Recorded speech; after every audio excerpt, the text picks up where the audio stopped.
16 दिसंबर 2012 से लेकर 20 मार्च 2020 तक इन 7 सालों में दुनिया छोड़कर जाने के बाद भी निर्भया उस सुबह तक हर पल अपनी माँ के साथ रही, उसके साये की तरह।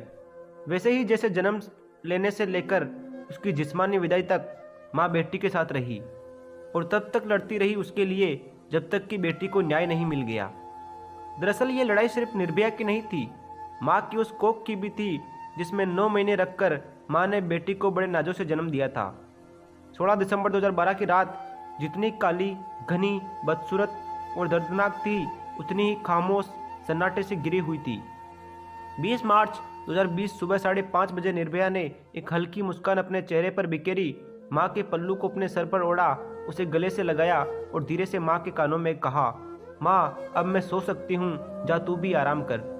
7 साल चली इस लंबी लड़ाई ने तेरे पाँवों का रंग और आकार ही बदल दिया। और माँ ने भी हल्की तपकी के साथ अपनी बेटी को अलविदा कहा। बेटियाँ ऐसी ही होती है, दुनिया छोड़ने के बाद भी माँ के आंसुओं की परवाह करती है। उन 7 सालों में दुनिया छोड़कर जाने के बाद भी निर्भया 16 मार्च 2020 की सुबह तक हर पल अपनी माँ के साथ रही, उसके साये की तरह। वैसे ही जैसे जन्म से लेकर उसकी जिस्मानी विदाई तक माँ बेटी के साथ रही और तब तक लड़ती रही उसके लिए जब तक कि उसको न्याय नहीं मिल गया।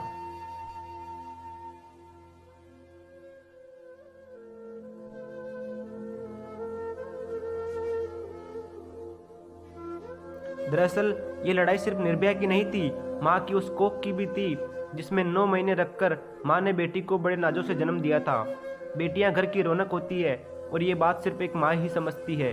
वो नन्ही उंगलियां जो माँ का हाथ थामे चलना सीखती है, पिता की डांट खाते हुए माँ के दुपट्टे में छिप जाती है, कॉलेज से आते ही सीधे रसोई में घुस जाती है, ये जानने के लिए नहीं कि खाने में क्या है, बल्कि माँ के पसीने भरे बदन से लिपट कर दिन भर का हाल सुनाने को बेचैन। उंगलियां माँ के कलाइयों में फंसी चूड़ियों पर होले से गिरती है और माँ के माथे पर लगी बिंदी को ठीक करते हुए कहती है, लाल रंग तुम पर जचता है।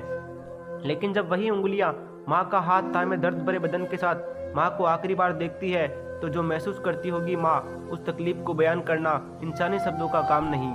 हर बेटी के लिए उसकी माँ दुनिया की सबसे खूबसूरत औरत होती है। माँ चाहे जितनी बूढ़ी हो जाए, उसके चेहरे पर चाहे जितनी झुर्रियाँ पड़ जाए, आंखों पर मोटे फ्रेम का चश्मा भी चढ़ जाए, वो लिपस्टिक लगाए ना लगाए, रंगीन कपड़े ना पहने, लेकिन अपनी बेटी के लिए वो जब तक इस दुनिया में रहती है तब तक हीरोइन होती है। बेटियां जब छोटी होती है, माँ को तैयार होते देख घंटों घंटों उनमें अपना भविष्य जीना पसंद करती है और माँ के बाहर जाते ही उसकी लिपस्टिक अपने होठों पर रगड़, दुपट्टा सर पर डाले पूरे घर में दौड़ लगाती है। जैसे जैसे बेटियां बड़ी होती है, वो अपने आप ही माँ को बनती जाती है और माँ बेटी बन जाती है। ये प्राकृतिक है, इसमें कोई कुछ कर ही नहीं सकता। बेटियों को माँ बनना कोई नहीं सिखाता, लेकिन वो बचपन से ही माँ होती है। अपने शब्दों में अपनापन लिए जो भी शख्स उनके करीब आता है वो उसकी माँ बन जाती है। फिर वो रिश्ता चाहे पिता के साथ एक बेटी का हो, भाई के साथ एक बहन का हो, पति के साथ पत्नी का हो, प्रेमी के साथ प्रेमिका का हो या फिर माँ के साथ बेटी का हो। बेटियों का हर रिश्ते में माँ बन जाना बेटियों का पसंदीदा होता है। जिस तरह माँ बेटी को नाजों से पाल कर बड़ा करती है, उसी तरह एक उम्र के बाद बेटियां माँ के नाज उठाती है। निर्भया के नाज भी उसकी माँ ने खाने की प्लेट से लेकर उसके पीछे पीछे भागकर तब तक उठाए होंगे जब तक उसने आखिरी सांस नहीं ली होगी। अपनी बेटी को अपनी आंखों के सामने दम तोड़ते हुए देखना कितना दर्दनाक होता होगा, ये सिर्फ माँ का मन जानता है। इसे ना तो दुनिया का कोई कानून समझ सकता है और ना ही दुनिया। माँ की मोहब्बत के सामने दुनिया भर के व्यवहारिक और वास्तविक तर्क दम तोड़ देते हैं, हार मान जाते हैं, क्योंकि वो जानते हैं यहाँ वो नहीं टिक पाएंगे। मुझे आज भी याद है 16 दिसंबर 2012 की वो कड़कड़ाती सुबह। कहा जाता है ना, जितनी खूबसूरत सुबह उससे भी ज़्यादा खूबसूरत शामें। लेकिन उन खूबसूरत सुबहों और शामों का क्या जब दुनिया के किसी कोने में एक लड़की, एक औरत या एक बच्ची के साथ वो सब कुछ हो रहा हो जिसकी कल्पना करना भी रूह की आत्मा को खरोंच कर रूह के बदन से उसको अलग कर देना जितना दर्दनाक हो।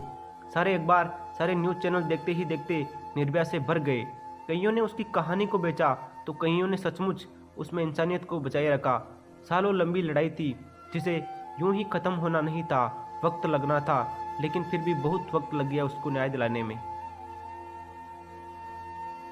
7 साल चली उस लंबी लड़ाई ने हर दिन, हर माँ और हर बेटी को कई बार ये सोचने पर मजबूर किया कि क्या ऐसी ही दुनिया की कल्पना की थी हमने अपने लिए। इस दुनिया को होना तो गुलमोहर के फूलों की तरह रंगीन चाहिए था, लेकिन दुनिया के 2 ही रंग है, या तो काला या सफ़ेद, और ये वही रंग है जो कभी बदसूरत हो जाता है तो कभी कभी गुलमोहर के रंगीन फूलों पर बिखर उन्हें रंगहीन बना देता है।